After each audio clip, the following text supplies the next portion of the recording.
오늘 우리 모두에게 주신 하나님의 말씀 에레미야 1장 4절로 10절 말씀입니다.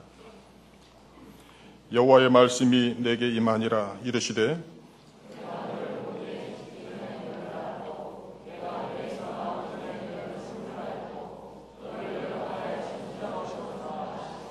내가 이르되 슬프도소이다. 주 여호와여 보소서 나는 아이라 말할 줄을 알지 못하나이다 하니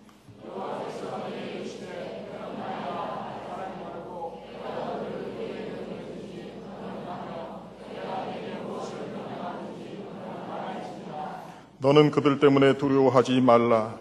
내가 너와 함께하여 너를 구원하리라. 나 여호와의 말이니라 하시고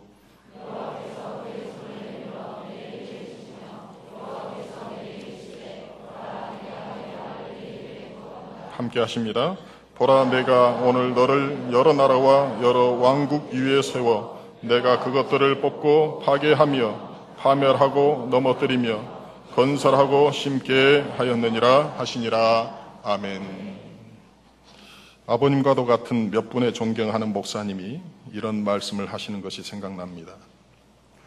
한국교회가 놀랍고 눈부실 정도로 성장하는 시대에 당신들은 목회를 했는데 너희들은 참 안 됐다. 교회가 침체기에 들어선 상황에서 목회를 하고 있으니 얼마나 힘드냐라는 그런 말씀을 해 주셨습니다. 사회, 경제, 문화, 윤리 무엇 하나도 만만하게 교회를 환영하지 않고 신념과 풍조의 거친 바다 위에 홀로 있는 배와 같은 이 한국교회의 현실을 두고 말씀하는 것입니다. 이런 현실을 반영하는 것일까요?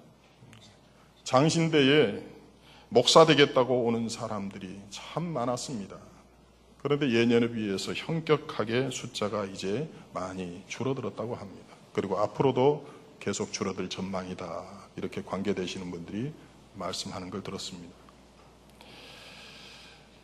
시대가 사람을 만든다는 말이 있습니다. 좋은 시대에 태어나는 것도 복의 하나입니다. 좋은 시대에 태어나서 걱정거리 별로 없이 순조롭게 사는 것도 복입니다. 전쟁에 걱정도 없고요. 논과 밭에는 계절을 따라서 곡식들이 풍성하게 자라고 외양간에는 소와 양과 염소들이 넘쳐나고 자녀들은 건강하게 마당 앞에서 뛰어놀고 참으로 걱정과 근심이 없는 것, 풍요로운 것, 이런 좋은 시대에 태어나는 것, 그것은 하나의 복일 것입니다. 그런데 모두 다 그런 좋은 시절에 태어날 수 없는 것이죠. 왜냐하면 그것은 내가 결정할 수 있는 일이 아니기 때문입니다. 선택할 수 있는 사항이 아니기 때문인 것입니다. 그러나 이런 말도 있습니다. 위기가 위인을 만든다 하는 말입니다. 위기 시대에 태어나서 시대의 문제를 풀어감으로 역사상 길이 남는 족적을 남긴 위대한 인물도 있다라는 것입니다.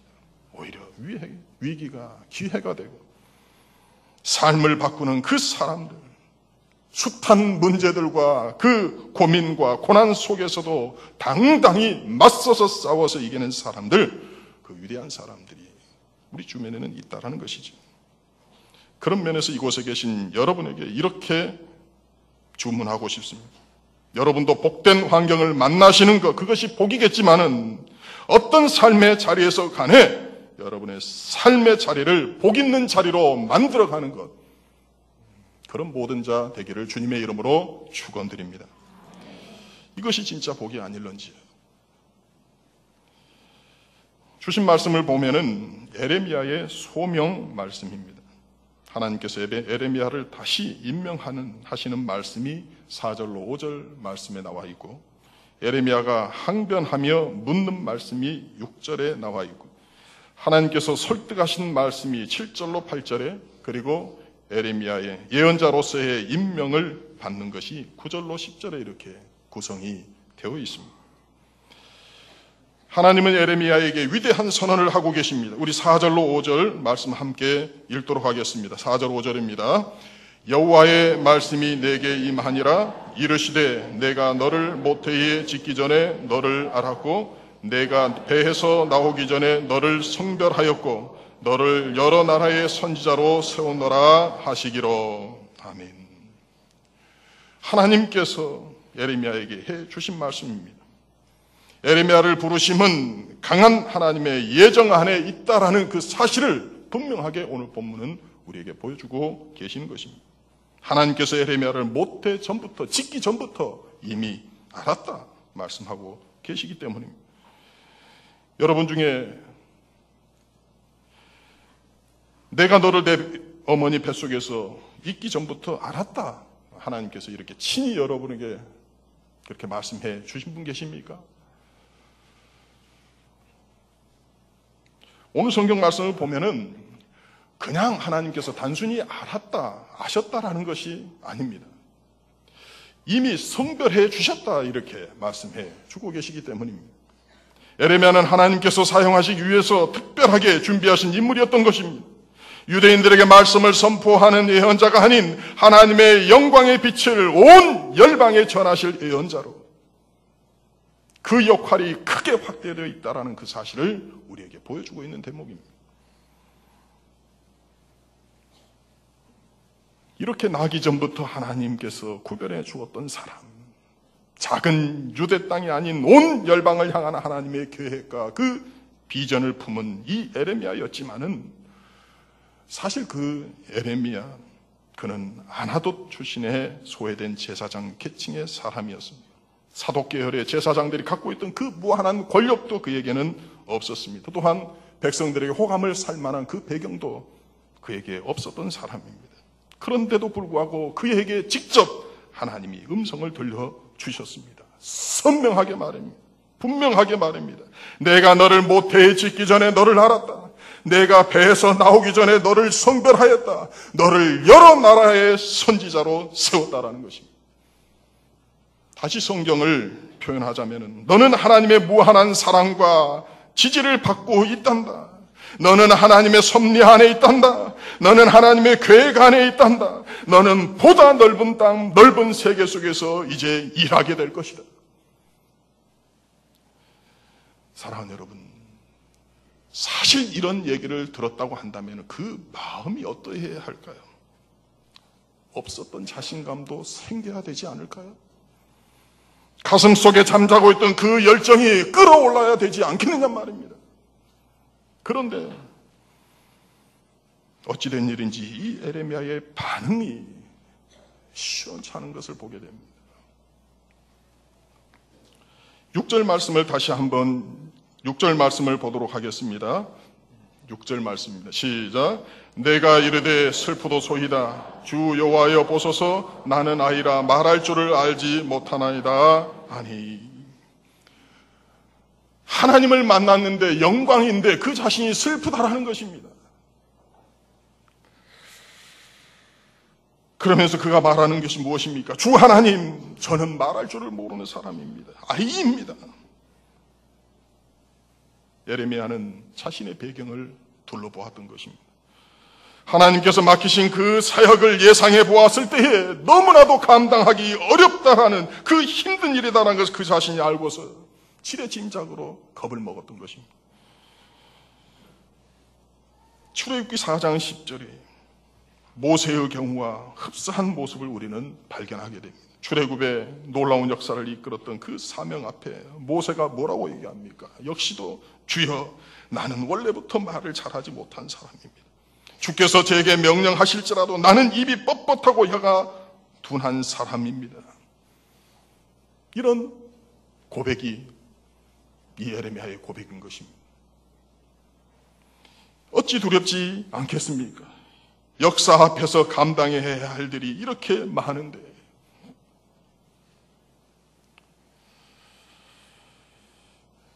그 자신이 이렇게 얘기했던 그 이유가 있었습니다. 그것은 바로 그 시대의 상황이었습니다. 그 시대가 선지자들을 반기는 시대가 아니었기 때문입니다. 그 시대는 참으로 암울한 시기였기 때문입니다. 국제정세는 항구적인 두 강대국 갈대아와 아수르가 세력 다툼을 하느라고 이 남유다에 별로 관심이 없었습니다. 비교적 괜찮은 편이었었죠. 또 한편으로는 내적으로는 요시아가 등극하여서 성전을 정결하기로 하고 또 우상을 제거하는 등 그 내실을 다지려던 그 시기였기도 합니다. 그러나 BC 609년에 요시아가 무깃도에서 애굽왕 느고와 싸우다가 전사합니다. 요시아의 종교 계획은 사람들의 마음까지 전달되지 못하였습니다. 요시아 아들들의 삶에도 영향을 미치지 못한 채 끝이 나고 말았습니다. 국내외적으로 정세가 구질서가 이제 무너지고 새 질서가 생기는 상황이 되었습니다. 그런 상황 속에서 이 유다는 애굽을 그들의 하나님처럼 의지하게 되는 그 상황이 벌어지게 되었던 것입니다. 왕들은 계속해서 악행의 실정을 거듭했습니다. 유다는 급속히 쇠퇴의 길로 치달았던 것입니다. 한마디로 최고로 위급한 상황에서 이 에레미야가 부르심을 받게 되었던 것입니다. 이런 시대에 하나님으로부터 사명을 받았습니다. 하나님께서 그를 그렇게 기억하시고 지명하여 불러주신 것, 그야말로 만만 감사할 따름이지요. 그러나 그가 사명을 가지고 일해야 하는 그 유다를 생각하면서 그는 그것이 그에게 엄청난 고통으로 다가오게 되었던 것입니다. 그에게 문제가 생겼습니다. 하나님의 불러주심에 대한 감격보다는 그가 사역을 해야 하는 그 유다의 현실이 더 크게 그에게 와 닿게 되었던 것입니다. 뿐만 아니라 하나님께서 그를 부르셨다 하더라도 그 부르심 앞에 그 역사를 해나갈 그 인물이 자기는 아니다라고 생각했던 것입니다. 한마디로 하나님과 이 에레미야가 서로 다른 입장에 서게 되었습니다. 하나님은 에레미야를 부르셨습니다. 선지자로 부르셨습니다. 하나님께서 에레미야를 부르셨을 때는 에레미야가 선지자의 사명을 감당하지 못할 것인데 괜히 한번 불러보신 거 그런 거 아닙니다. 에레미야를 한번 시험해 보신 것도 아닙니다. 에레미야가 당연히 그 사명을 감당할 수 있으니 부르셨거나 아니면은 하나님께서 무장시키셔서 감당하실 수 있도록 만드실 계획을 가지고 계셨기 때문에 이 에레미야를 부르신 것입니다. 말하자면은 하나님의 그 부르심에는 아무런 하자가 없다라는 것입니다. 하나님의 판단에는 전혀 문제가 없었습니다. 에레미야도 그 사실을 잘 알고 있었습니다. 왜냐하면 제사장의 아들이었습니다. 하나님을 신앙했습니다. 그러니 하나님의 그 뜻을 그 자신이 모를 리가 없습니다. 이 정도의 판단은 얼마든지 할 수 있는 나이의 청년이었습니다. 그런데 여러분, 이 상황에서 에레미야가 안 됩니다라고 얘기하는 것입니다.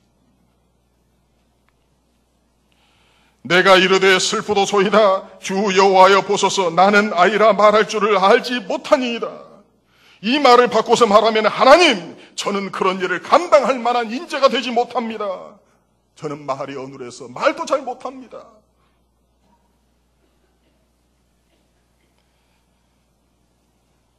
어찌 보면은 이 모습을 살펴보면서 이 사람은 참 겸양의 모습을 가지고 있다라고 이렇게 우리가 판단할 수 있습니다. 그런데 가만 보면 결과적으로 하나님의 의지에 반하는 모습을 그가 보이게 된다는 것을 우리가 생각해야 합니다. 주목하게 됩니다. 하나님은 된다고 하였습니다. 너가 그런 사람이 될 것이야 라고 인정해 주셨습니다. 세워주셨습니다. 그런데 에레미야는 하나님의 그런 판단을 거절하고 있는 것입니다. 그의 겸양이, 그의 겸손이 하나님을 반대하고 있는 것입니다. 물론 에레미야 입장에서 보면 이해할 수 없는 것도 아닙니다. 왜냐하면 당시 에레미야가 10대 후반에서 20대 초반의 나이일 것이다 라고 얘기하고 있기 때문에, 또한 당시 그 이스라엘이 극도로 타락하고 있었던 시대이기 때문에, 그런데 그 가운데 하나님의 그 진노하심을 선포하라는 것입니다. 그야말로 서슬퍼런 정치 입고 다닌 제사장들이 있습니다. 그 주변에 장로들이 있습니다. 얼마나 무섭고 얼마나 살벌한 분위기겠습니까? 그런 상황 속에서 에레미야가 자신을 둘러보았습니다. 하나님은 그렇게 하라 그랬는데 도저히 자신이 없는 것입니다. 자기의 한계가 드러나 보이는 것입니다. 그래서 나는 그렇게 하지 못하겠습니다라고 얘기하는 그 판단이 자기가 옳다라고 생각할 수 있었던 그런 판단일 수 있다는 것입니다. 사랑하는 여러분, 우리가 이 시간 함께 생각하고 싶은 것이 있습니다. 그것은 착각에 대해서입니다. 착각은 두 가지가 있습니다. 오늘 말씀에 비추어서 이 겸손이라는 것이 어떤 착각을 가지고 있는지 우리를 알아보기 원합니다.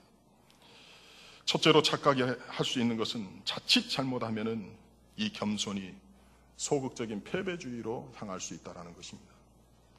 자신의 실패를 변명하려고 하는 도구로 자신이 소명을 다하지 않는 것을 정당화하려는 도구가 될 수 있다는 것입니다. 자신에게 맡겨진 그 하나님의 요구를 거절하는 핑계거리로 사용할 수 있다는 것입니다. 하나님의 일을 감당하기 싫어서 겸손이라고 하는 지극히 신앙주의적인 것 같은 그런 도구를 사용한다는 것입니다. 두 번째는 이 겸손이 하나님의 방식을 거절하는 것이 될 수 있다는 것입니다. 여러분 한번 생각해 보시기 바랍니다. 겸손은요, 신앙의 위대한 하나의 단면일 수 있습니다. 성 어거스틴도 이렇게 말하였습니다. 제자들이 성 어거스틴에게 와서 인간의 덕목을 묻는 그 질문에 성 어거스틴이 뭐라고 얘기하냐면 첫째도 겸손이요, 둘째도 겸손이요, 셋째도 겸손해야 된다 이렇게 말하였습니다. 그것은 괜한 표현이 아닙니다. 왜냐하면 성경이 강조하는 그 미덕 중에 하나이기 때문입니다. 시편은 이렇게 노래했습니다. 여호와께서 겸손한 자들은 붙드시고 악인들은 땅에 엎드려 뜨리시는도다. 그런가 하면은 반대 개념으로 쓰이는 말이 있습니다. 그것은 교만입니다. 하나님께서 무척이나 싫어하는 영적인 질병에 속한 것입니다. 무릇 마음이 교만한 자를 하나님께서 미워하시나니 피차 손을 잡을지라도 벌을 면하지 못하리라. 잠언 16장 5절 말씀입니다. 또한 16장 18절 잠언 16장 18절 말씀은 교만은 패망의 선봉이요 거만한 마음은 넘어짐의 앞잡이니라고 이렇게 말하였습니다. 교만이라고 하는 것은 어떤 모양이든지 어떤 상황이라도 그 교만이라고 하는 것은 하나님이 원치 않으시다는 것을 우리에게 알려주고 있는 것입니다. 그런데 여러분, 우리가 알아야 하는 것이 있습니다. 하나님의 역사는 하나님께서 하신다라는 것입니다. 하나님의 역사를 맡은 사람이 하는 것이 아니라는 말씀입니다. 무슨 얘기냐면은 사람들이 착각하는 것이 있는데 그것은 내가 능력이 있으면은 하나님께서 나를 들어 사용하실 것이다라는 것입니다. 정말 그런가요? 근데 그것은 반은 맞고 반은 틀린 것입니다. 우리들이 하나님께 쓰임받기 위해서 자기 자신을 잘 개발해야 합니다. 그것은 우리가 잘 알고 있는 바입니다. 하나님의 일을 맡은 사람이 자신을 게을리해서는 안 될 것입니다. 이런 말이 있습니다. 신앙은 자전거와 같다. 자전거의 특징이 무엇입니까? 두 바퀴입니다. 그래서 자전거는 서 있으면 넘어지는 것이죠. 자전거가 넘어지지 않게 하기 위해서 해야 되는 일이 있다고 한다면 자전거 페달을 열심히 밟아줘야 됩니다. 신앙도 마찬가지입니다. 신앙의 그 페달도 밟아줘야 된다는 것입니다. 가만히 서 있으면 넘어진다는 것이죠. 신앙이 제자리에 멎어 있으면 안 된다는 사실입니다. 그런데 착각해서는 안 되는 것이 있습니다. 우리의 자질이 뛰어나면은 하나님께서 하시는 일을 제대로 할 수 있고, 우리의 자질이 뛰어나지 않는다고 한다면 하나님이 하실 일이 제대로 없다라고 생각하는 것, 그것이 우리들의 착각이라는 것입니다. 예수님께서 말씀하셨습니다. 마태복음 3장 9절에 속으로 아브라함이 우리 조상이라고 생각하지 말라. 내가 너희에게 이르노니 하나님이 능히 이 돌들로도 아브라함의 자손이 되게 하시리라. 능히 이 돌들로도 아브라함의 자손이 되게 하시리라.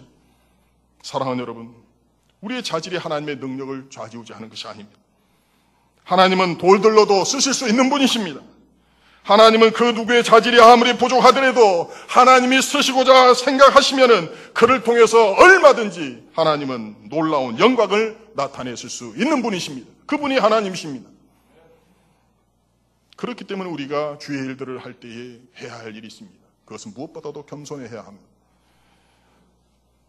그리고 기억해야 할 것은 우리의 겸손이 하나님의 능력이 되는 것은 결코 아니라는 사실을 우리 또한 기억해야 합니다. 우리가 겸손했기 때문에 하나님이 우리를 들어서 사용하는 것은 아닙니다. 겸손은 그럼 무엇일까요? 겸손은 태도입니다. 오늘 주신 말씀 7절과 8절 말씀입니다. 7절, 8절 말씀 함께 보도록 하겠습니다. 여호와께서 내게 이르시되 너는 아이라 말하지 말고 내가 너를 누구에게 보내든지 너는 가며 내가 내게 무엇을 명령하든지 너는 말할지니라. 너는 그들 때문에 두려워하지 말라. 내가 너와 함께하여 너를 구원하리라. 나 여호와의 말이니라 하시고. 말씀을 보십시오. 하나님께서 에레미야가 약한 사람이라는 것 결코 모르시지 않았습니다. 에레미야가 어리다는 사실도 잘 알고 계셨습니다. 왜냐하면 하나님은 머리카락도 세신 바 되신 하나님이시지 않습니까? 하나님께서 분명히 말씀하셨습니다. 그것들 때문에 두려워하지 말아라. 에레미야가 어리고 말을 잘하지 못하고 그리고 에레미야가 선지자로 살아가는 그 세상이 두려운 것이고 정말 두렵게 하는 그 일들이 너무나도 많이 있지만은 제사장의 아들로 살았기 때문에 그 사실들을 잘 알고 있었지만은 정말이지 에레미야를 진치고 있는 많은 두려운 일들이 있었지만은 그 때문에 그것이 겁이 나서 그 일을 할 수 없다고 이렇게 말하는 그 에레미야에게 하나님께서 말씀하고 있습니다. 너는 그것 때문에 두려워하지 말아라. 내가 너와 함께하여 너를 구원하리라. 나 여호와의 말이니라. 사랑하는 여러분, 예레미야를 향하여 두려워하지 말아야 할 것에 대해서 말하고 있습니다. 내가 너를 지켜줄 하나님이기 때문에. 이 시간 이 성경 말씀에 여러분의 이름을 넣고 한번 같이 했으면 좋겠습니다. 제가 선창하겠습니다. 따라서 하시기 바랍니다. 성민아 하신 분이 계시군요. 제 이름을 부르신 분 다 제 몸무게 같이 되시기 바랍니다. 여러분의 이름을 넣으시기 바랍니다. 성민아, 너는 그들 때문에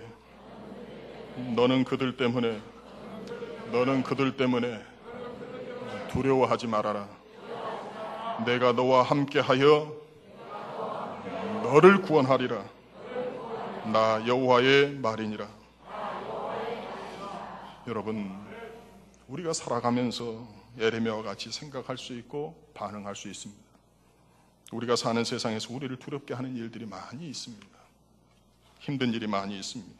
그 사람만 없으면 어렵지 않게 살 것 같다라고 얘기하는 사람이 있고 그 일만 없으면 내 인생이 이렇게 꼬이지 않았다라고 얘기하는 사람도 있을 것입니다. 그야말로 인생길에서 사람이라고 하는 장애를 만나고 일이라고 하는 장애를 만나는 것 너무나도 우리에게 흔하다 이렇게 생각할 수 있을 것입니다. 에레미야도 마찬가지입니다. 그런데 여러분, 이 생각이요 하나님께는 전적으로 옳지 않다는 것을 아셔야 합니다. 에레미야에게 말씀하신 하나님께서는 오늘 저와 여러분에게도 말씀하십니다. 너는 그들 때문에 두려워하지 말아라. 너는 그 사람 때문에 두려워하지 말아라. 그 일 때문에 두려워하지 말아라. 이렇게 말씀하고 계십니다. 왜냐하면 내가 너와 함께 할 것이다. 그리고 너를 구원해 주실 것이다. 내가 누구냐? 여호와다. 에레미야가 스스로 힘으로 두렵게 하는 모든 것들로부터 자신을 구원해낼 수 있었습니까? 그렇지 않습니다. 그가 사역을 할 때 그를 힘들게 하고 두렵게 하는 모든 것들로부터 자신을 세울 수 있었습니까? 그럴 수 없습니다. 오로지 하나님께서 너와 함께하여 너를 구원해라라는 그 말씀 위에 그 자신이 설 수 있었던 것입니다. 에레미야에게 내가 실력을 키워서 두려움을 스스로 극복해라 이렇게 말씀하셨습니까? 내가 출중한 실력을 가져야 이 일을 할 수 있다고 이렇게 말씀하셨습니까? 아니면 내 민족을 위해서 하는 일이니까 내 일에 대해서 스스로 알아서 하라고 이렇게 말씀하셨습니까? 아닙니다. 에레미야에게 이렇게 말씀하셨습니다. 내가 너를 모태에 짓기 전에 너를 알았고 내가 내 배에서 나오기 전에 너를 성별하였고 너를 여러 나라의 선지자로 세웠노라. 너는 그들 때문에 두려워하지 마라. 내가 너와 함께하여 너를 구원하리라. 나 여호와의 말이니라. 여러분, 우리에게도 이 에레미야가 느끼는 그 두려움이 있을 수 있습니다. 에레미야가 느끼는 그 무력감이 우리에게도 있을 수 있습니다. 나 같은 사람이 무슨 일을 할 수 있겠나 이렇게 생각할 수 있습니다. 내가 열심히 해본들 무슨 소용이 있나?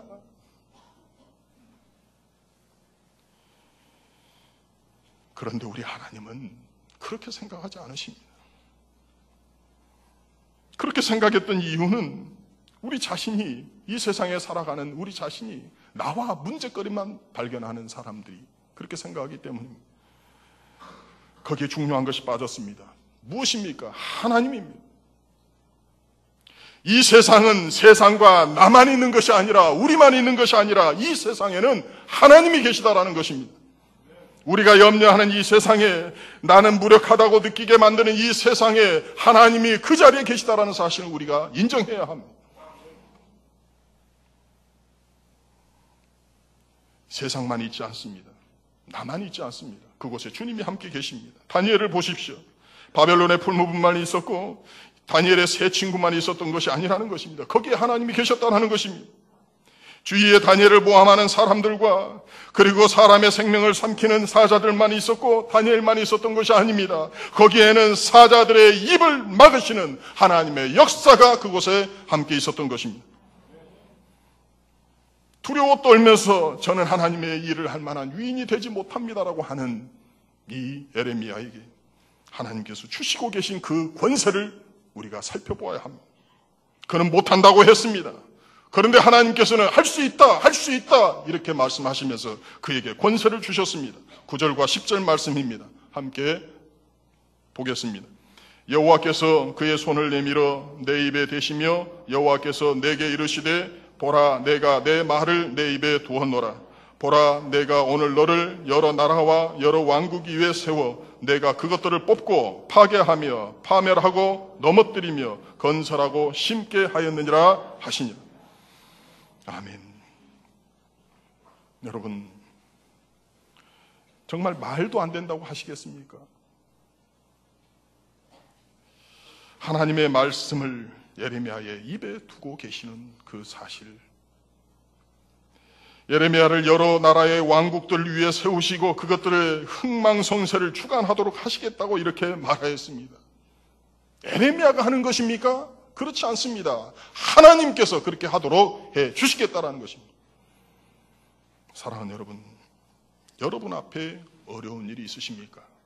힘든 일이 있으십니까? 그것들 때문에, 그들 때문에 문제라고 생각하는 거 있으십니까? 바로 그 자리에 우리 주님 계십니다.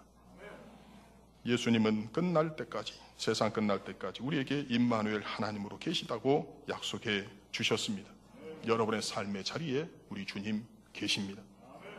사랑하는 여러분, 우리 시대에 닥친 위기의 역사에서 하나님은 거친 풍랑과 맞서며 세찬 물살을 거슬러 올라갈 사람을 찾고 계십니다. 그에게 사명을 맡기십니다.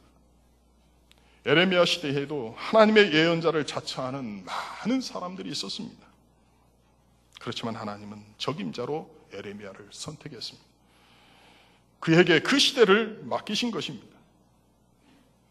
따라서 그는 거짓 선지자인 하나냐와 같이 백성들의 귀만 즐겁게 하는 그런 예언을 할 수 없었습니다. 백성들의 조롱을 받더라도 정화된 입술로 하나님의 말씀만 묵묵히 그가 행할 수 있었던 것입니다. 이 시대 빠르게 변화하는 우리의 환경 속에서 하나님은 묵묵히 사명을 감당할 그 에레미야와 같은 사람을 찾고 계십니다. 시류에 편성하는 사람이 아닌, 힘의 흐름을 살펴서 권력을 지향하려고 하는 사람도 아닌, 오직 정화된, 어눌하지만 정화된 입술로 하나님만을 대언하겠습니다. 그래서 거친 파도에 홀로 맞서겠습니다. 이런 사람을 하나님께서 찾고 계십니다.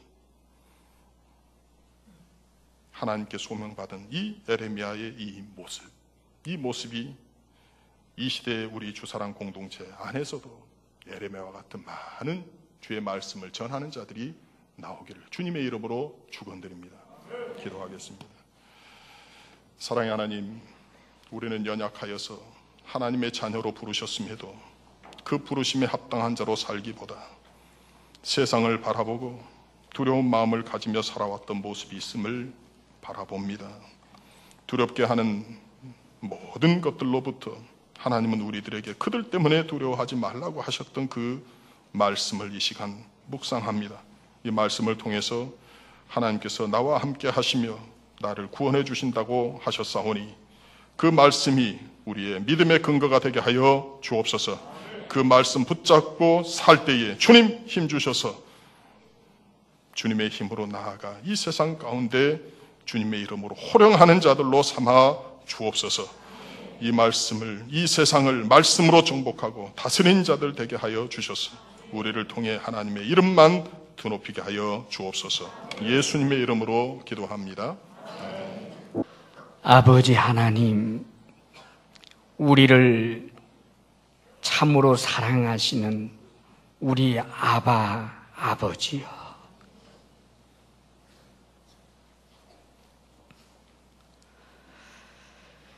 참으로 이 곤고하고 강팍하고 죄가 관영한 이 땅에 참으로 우리가 살아내는 것이 두렵고 힘든 일이지만 아버지여, 우리는 우리 자신의 능력만 보고 우리들 자신의 힘만 보았습니다.